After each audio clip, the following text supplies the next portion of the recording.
Hey friends, I'm Sam from DIY Huntress and I'm so excited to show you how I transformed a boring little nook in my parents' basement into a pseudo-office space by building a DIY floating desk. And because I love multi-purpose projects so much, of course it has hidden storage. Let's get started.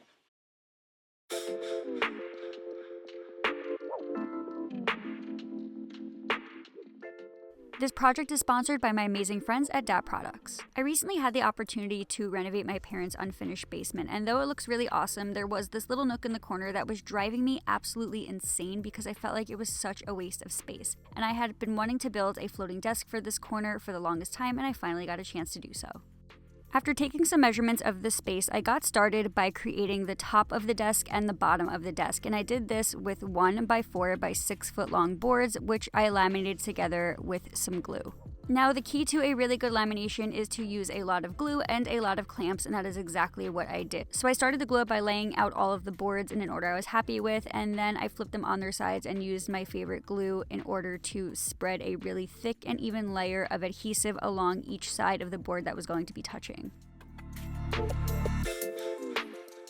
I then made sure that the glue was spread really nice and evenly so that no board was left untouched, and then I flipped them all over and clamped them together nice and tight. Now, sometimes no matter how hard you try to find the straightest pieces in the lumber rack at the lumber store, they're not always perfect, and this is what was happening with my glue up. So I decided to add a couple of pieces of lumber across the top of the board and the bottom of the board as well, and then clamp those down to make sure that the boards were as straight as possible while they were drying. I also used a wet rag to wipe away as much of the squeeze out as I could because this is just going to make sanding so much easier later down the line. And as that first panel was gluing up on top of my workbench, I set up a second area for a glue up on the floor of my workshop, and this is where I glued up the bottom panel for the desk. I basically just did the same exact thing I did for the top panel for the bottom panel, which was choose my pieces, glue up all of the sides nice and evenly, and then clamp everything together as flat as possible. One thing to mention that I didn't get a chance to mention earlier was that when I measured out the space for the floating desk, it was about 55 inches wide, so that's why I chose the 6 foot pieces, and I did glue them up as full 6 foot pieces because I am going to trim them down to size later.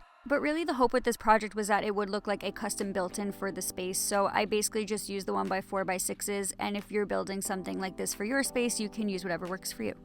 Once everything was glued up, I let them sit for about a day to dry, and as that happened, I just double and triple checked my measurements to start cutting the supports for the floating desk. Now, since I really wanted to have hidden storage in the desk, I wanted the storage to be usable and not too small, so I opted to use 2x6s for my frames and my supports. And to make life easier, I just cut these to size using a circular saw and a speed square, and then brought them immediately downstairs into the basement to start hanging.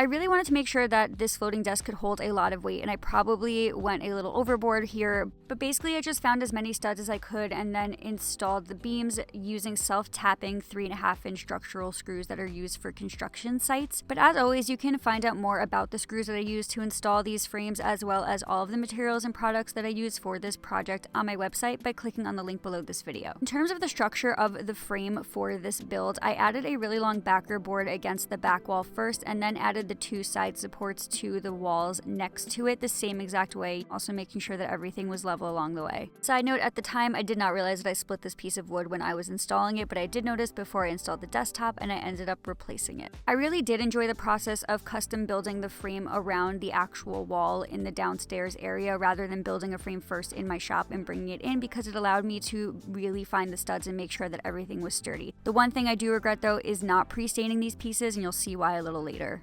I was really worried that the desk would sag because it was so long, so after installing the main frames on the wall, I then cut some 2x6 pieces into supports to add to the center of the desk as well. And I did this by cutting them to size using my circular saw and my speed square, and then I brought them into my workshop where I added some pocket hole joinery to attach them to the frames. And I really wanted to focus on making sure that these pieces were also sturdy, so I did add some wood glue before attaching them to the frames using the pocket hole screws.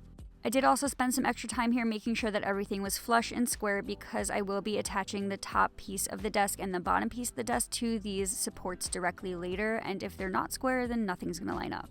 Not gonna lie, as I was installing these things, I was super paranoid that they wouldn't be strong enough to hold the weight of a desk, so I decided to do a little bit of a strength test after installing them. Alright. Sweet. So excited. Once I came to the conclusion that if those brackets could hold the weight of me, they could hold the weight of a desk, I then went back into my workshop and removed the panels from the glue up, and then I brought them to my miter saw where I trimmed them down to their final size. And after cutting both the top desk panel and the bottom desk panel to size, I then brought them over to my workbench where I sanded them down from 80 grit all the way to 220 grit. And although I did use a power sander for the bulk of the panels, I did hand sand the edges of the panels just to knock down that sharp edge and to create a very, very slight round over.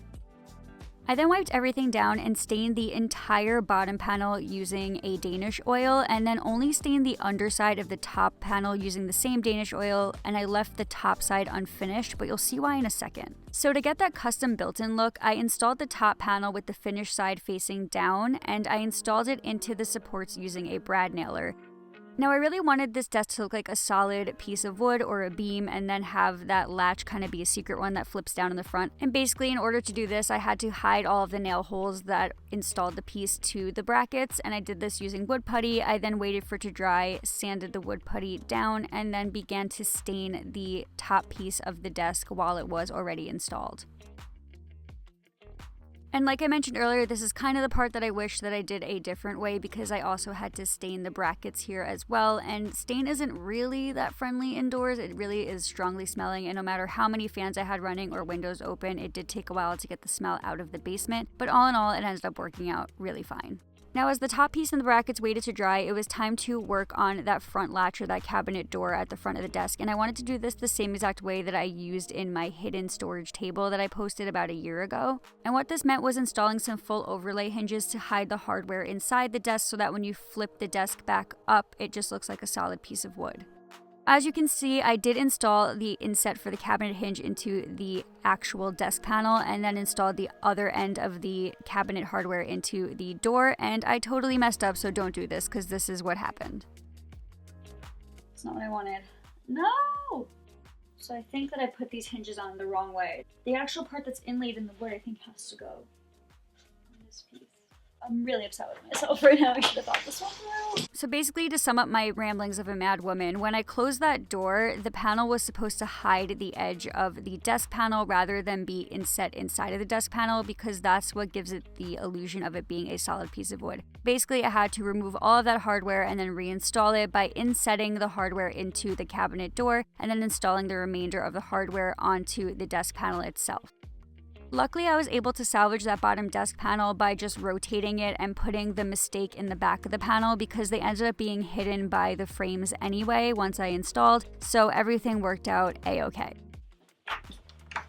Yes! Yes! Yes! That's what needed to happen. Okay, now I can lock these into place. Call it a day. So excited. So excited. After showcasing my American Idol audition and being super stoked about whatever just transpired in my workshop, I then installed the bottom panel and the cabinet door into the supports by pre-drilling some holes and countersinking screws into the wood to hide them. Now at this point, I did leave that front panel unfinished because the door still needed to be trimmed. It was a little too tall for the desk, so after installing everything, I then took a pencil and marked where that line needed to go, brought it to my workshop, trimmed it to size, sanded it down, finished it beautifully, and then brought it back in for its final installation. And not gonna lie, I was super excited to see everything come together and work beautifully. I've always been used to living in a small living space, and because of that, using every single inch of square footage in my home has always been really important to me, so I'm so excited that this useless little nook in the basement now has a really awesome purpose.